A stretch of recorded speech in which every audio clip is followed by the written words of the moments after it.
Very good morning to everyone. Yes, we have done 2 chapters of our book Kshitij, and now we are going to start our poems. And the first poem is Surdas के पद. Yes बेटा, पद ये लिखे गए हैं सूरदास के द्वारा.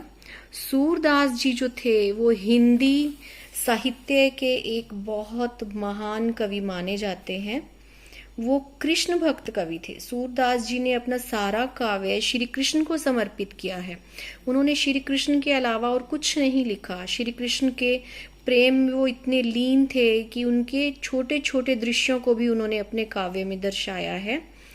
सूरदास जी का जन्म वैशाख पंचमी को वल्लभगढ़ के निकट सीही नामक गांव में 1478 ईस्वी में हुआ. और एक मान्यता ये है कि उनका जन्म मथुरा के निकट रेणुकता या रेणुका क्षेत्र में हुआ था. वे एक ब्राह्मण थे और इसके अतिरिक्त उनके परिवार का और कुछ भी ज्ञान किसी भी बुक में पुस्तक में नहीं ज्ञात है. सूरदास जी नेत्रहीन थे. ये हमें काफी जगह से पता चलता है कि वो नेत्रहीन थे, लेकिन अभी तक ये निश्चित नहीं हो पाया है कि वो जन्म से अंधे थे या बाद में अंधे हुए, क्योंकि काफी बुक्स में ये लिखा जाता है कि वो जन्मांध थे, लेकिन काफी जगह ये पाया गया है कि वो बाद में अंधे हुए. तो इस बारे में एक निश्चित राय अभी तक किसी की भी नहीं है. उनके काव्य में श्री कृष्ण का इतना सूक्ष्म तरीके से, छोटे छोटे दृश्यों का भी इतना अच्छे तरीके से वर्णन किया गया है कि उनको देखकर नहीं लगता कि वो एक नेत्रहीन थे.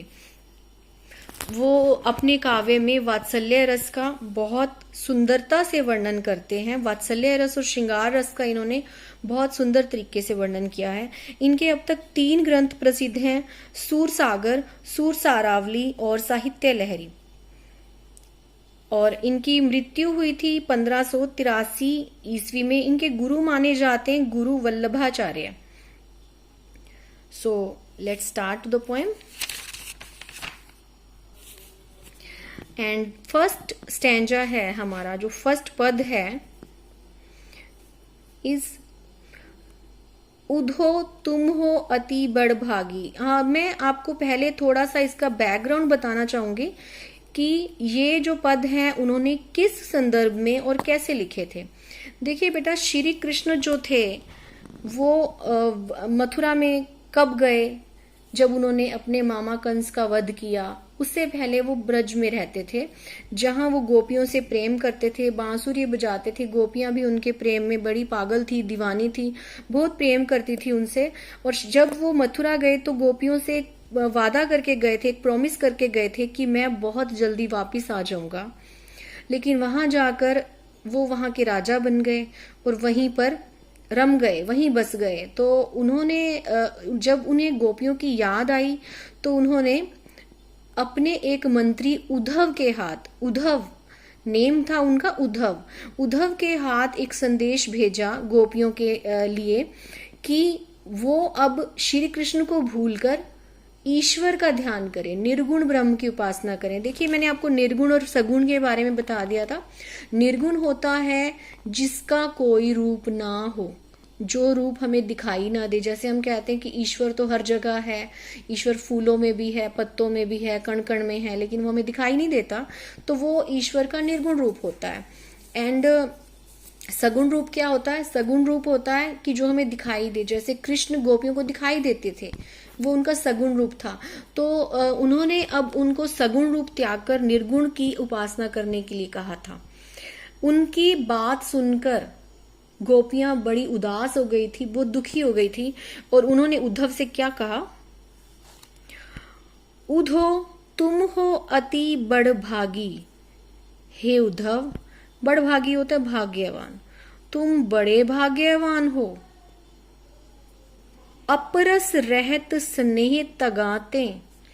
अपरस, रस से रहित, रहत रहते हो, स्नेह यानी प्रेम, तगा यानी धागा, तय यानी तुम श्री कृष्ण के पास रहते हो पर अपरस रहते हो, रस से रहित.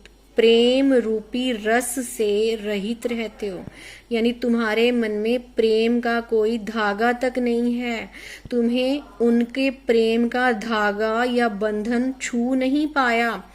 नाहिन मन अनुरागी, अनुरागी होता है प्रेम में लीन, नाहिन नहीं है मन, तुम्हारा मन प्रेम में लीन भी नहीं है, तुम श्री कृष्ण के पास रहकर भी उनके प्रेम के बंधन में नहीं बंधे, ना ही तुम्हारे मन में उनके लिए प्रेम आया।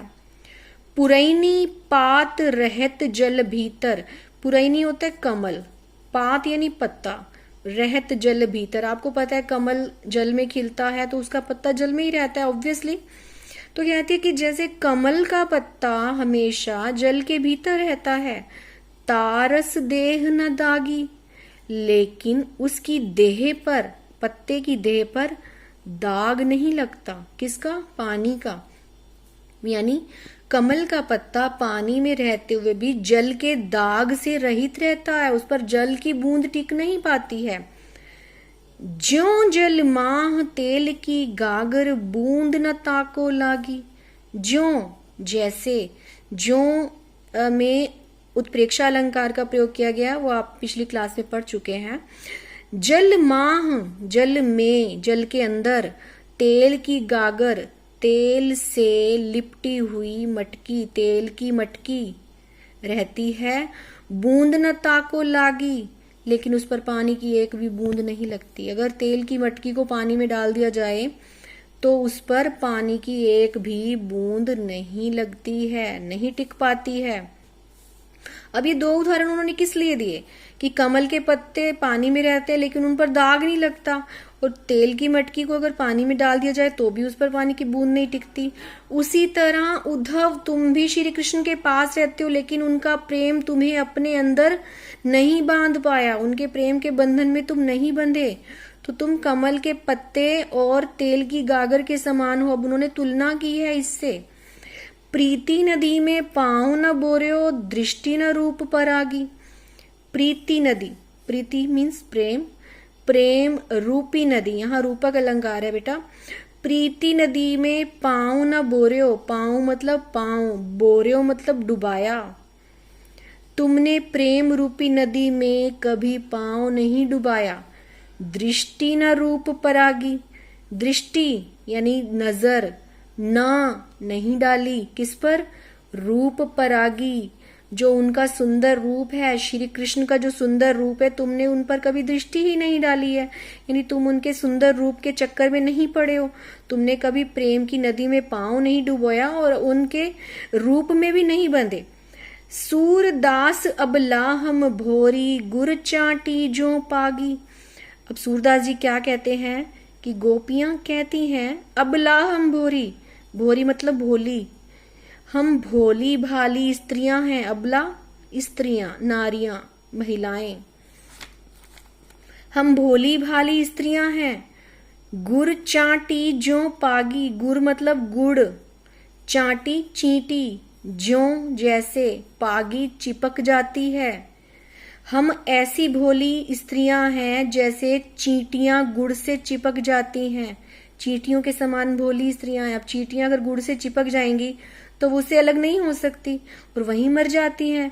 इसी तरह हमने भी श्री कृष्ण का पल्ला पकड़ लिया है, श्री कृष्ण के प्रेम में बंध गई हैं और अब उससे अलग नहीं हो सकती। जैसे चींटियों को भी पता होता है कि वो अगर गुड़ से चिपकेंगी तो उनकी मृत्यु निश्चित है, उसी तरह हमने भी अब श्री कृष्ण से प्रेम कर लिया है तो उससे अलग नहीं हो पाती, जबकि हमें पता है कि श्री कृष्ण अब हमें नहीं मिलने वाले। तो अब यहाँ पर गोपियां अपने आप को भोली बताती हैं और गुड़ चींटी से अपनी तुलना करते हैं। चींटी उन्होंने खुद को बताया और गुड़ श्री कृष्ण को बताया। डन बेटा। Now second stanza.